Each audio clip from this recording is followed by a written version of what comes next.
Time travel. Time travel. Time travel. Time travel. Time travel. Time travel.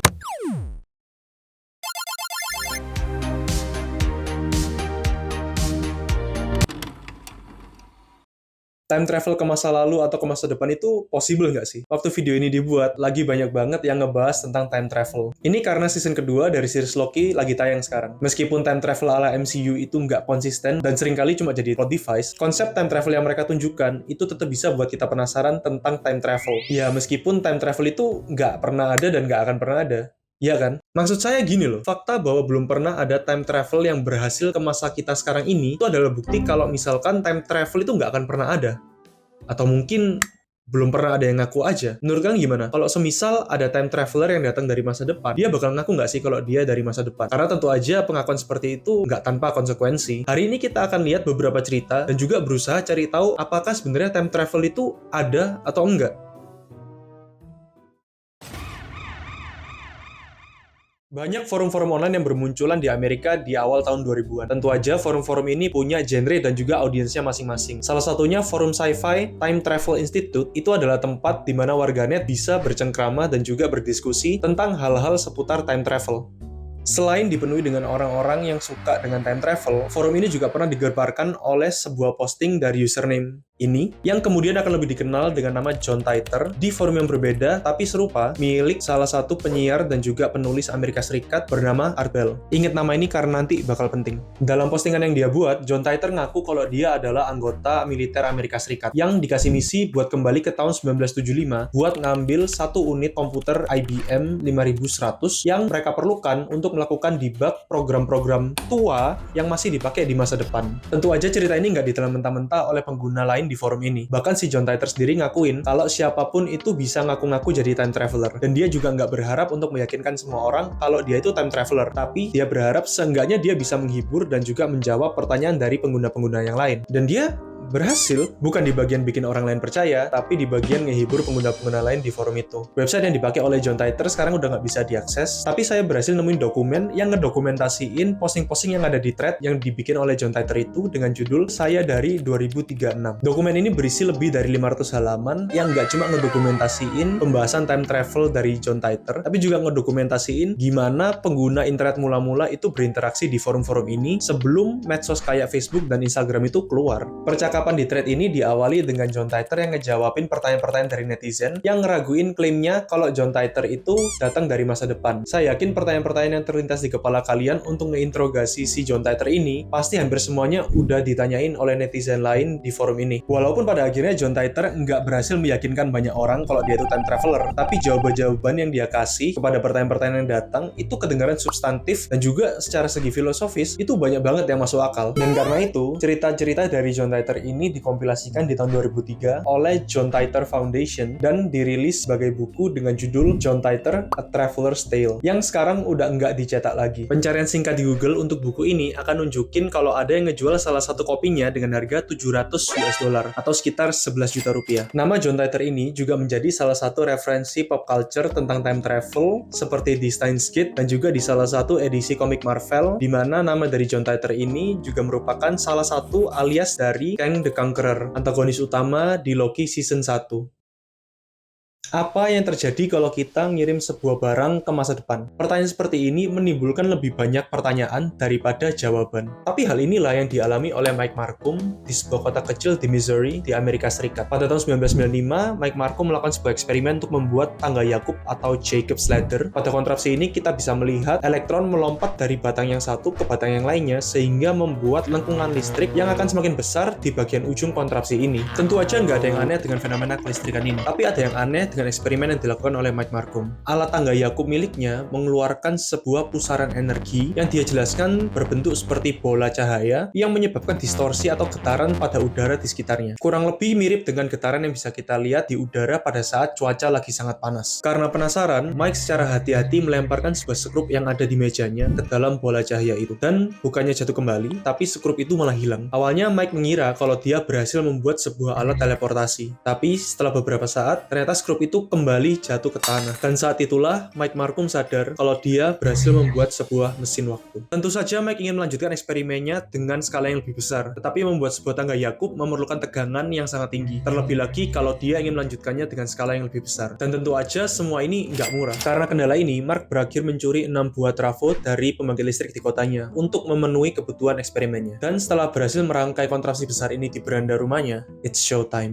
Saat mesin itu dinyalakan, terjadi pemadaman listrik di beberapa rumah di sekitar rumah Mike Markham. Dan beberapa saat setelah itu, polisi datang dengan surat edaran untuk menggeledah rumahnya. Dan tentu saja, trafo-trafo yang telah dilaporkan menghilang berhasil mereka temukan. Pada saat berhadapan dengan pengadilan, Mike Markham mengaku kalau dia ingin melakukan time travel untuk mengetahui nomor lotre mana yang akan menang, yang mana uangnya akan dia gunakan untuk mendanai sebuah lab penelitian. Semua ini tidak berakhir di sana. Cerita seorang pemuda yang berusaha untuk membuat mesin waktu sampai ke telinga Art Bell.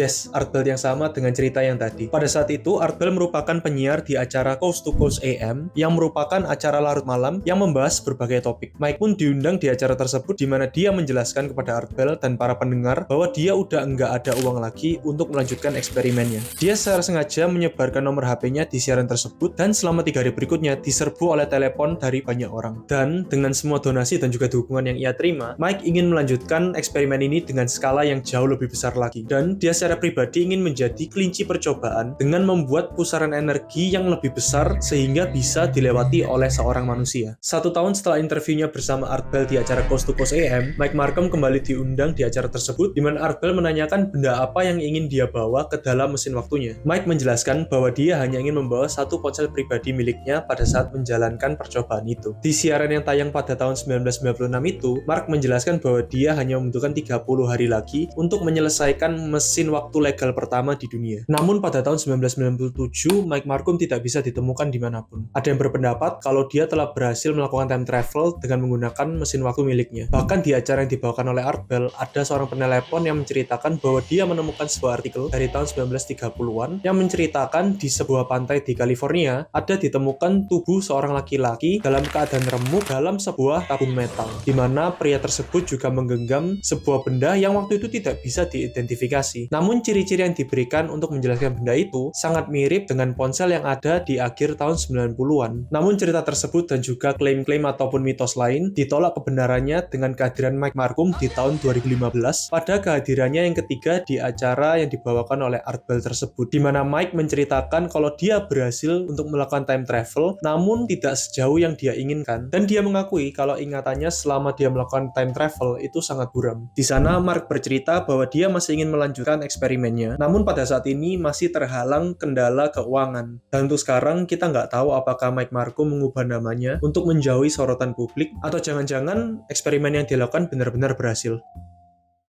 Usaha untuk memahami time travel akan selalu dipenuhi dengan perlawanan dari beberapa paradoks. Contohnya adalah Grandfather Paradox, di mana kalau time travel benar-benar ada, dan kamu kembali ke masa lalu untuk menemui versi muda dari kakekmu, dan memutuskan untuk mengakhiri masa depannya, maka orang tuamu nggak akan lahir, dan begitu juga dengan kamu. Lalu siapa yang kembali ke masa lalu untuk menemui kakekmu? Tapi tentu aja ada teori yang berusaha untuk menjawab paradoks ini. Many Worlds Interpretation, atau secara simpelnya multiverse, itu adalah sebuah teori yang mengatakan kalau nggak cuma ada satu alam semesta yang kita tempati sekarang ini, tapi ada banyak atau bahkan infinite universe lain di mana variasi hal-hal yang mungkin terjadi itu akan terjadi atau bahkan sudah pernah terjadi. Jadi menurut teori ini, apabila kamu kembali ke masa lalu untuk menemui kakekmu, maka kamu akan menciptakan variasi universe lain yang berbeda dengan universe di mana kamu tidak pernah melakukan time travel sama sekali. Tentu di tengah kebingungan kita memahami time travel, kita tidak bisa lari dari pertanyaan teori mana yang benar. Presentism, di mana masa lalu dan masa depan hanya merupakan konsep di mana sesuatu pernah terjadi dan akan terjadi, namun hal yang benar-benar terjadi ya hanya sekarang. Ataukah eternalism, di mana di saat sekarang kamu lagi nonton video ini, sebenarnya masa lalu kamu itu masih ada dan masa depan kamu itu sudah ada, dan kesadaranmu itu hanyalah objek yang berjalan dengan waktu untuk mengalami semuanya itu tanpa menghilangkan keberadaannya. Pusing, saya juga. Karena pada dasarnya, kalau memang interaksi kita dengan masa lalu itu akan menciptakan universe atau timeline baru, dan demikian juga dengan masa depan, berarti untuk membuktikan kalau time travel itu benar-benar ada, seseorang harus berhasil melakukan perjalanan time travel baik ke masa lalu maupun ke masa depan, ngambil sebuah barang bukti, dan harus berhasil kembali ke universe yang sama di mana dia berangkat. Karena kalau nggak kembali ke universe semula, cerita-cerita yang ngeklaim kalau mereka berhasil melakukan time travel, itu hanya akan dianggap hoax atau kebohongan, sama seperti cerita John Titor dan juga Mike Markham tadi. Kalau menurut kalian gimana? Time travel itu mungkin nggak sih? Tapi kesimpulan dari perjalanan saya untuk mencari tahu apakah time travel itu ada atau enggak, jujur ada atau enggaknya kemungkinan besar itu enggak akan merubah realita hidup kita. Karena apa yang kita alami dan rasakan ya hanya sekarang ini. Seperti kata Master Oogway di film Kung Fu Panda yang pertama, masa lalu adalah sejarah, masa depan adalah misteri, tapi masa kini adalah hadiah. Itu kenapa kita nyebutnya the present. Kalau kalian suka video ini, kalian juga pasti akan suka dengan video yang pernah saya buat tentang skandal restoran fast food. Tinggal klik aja di sini. Ingat, jangan jadi tempe, tapi jadi semakin tahu. Thank you.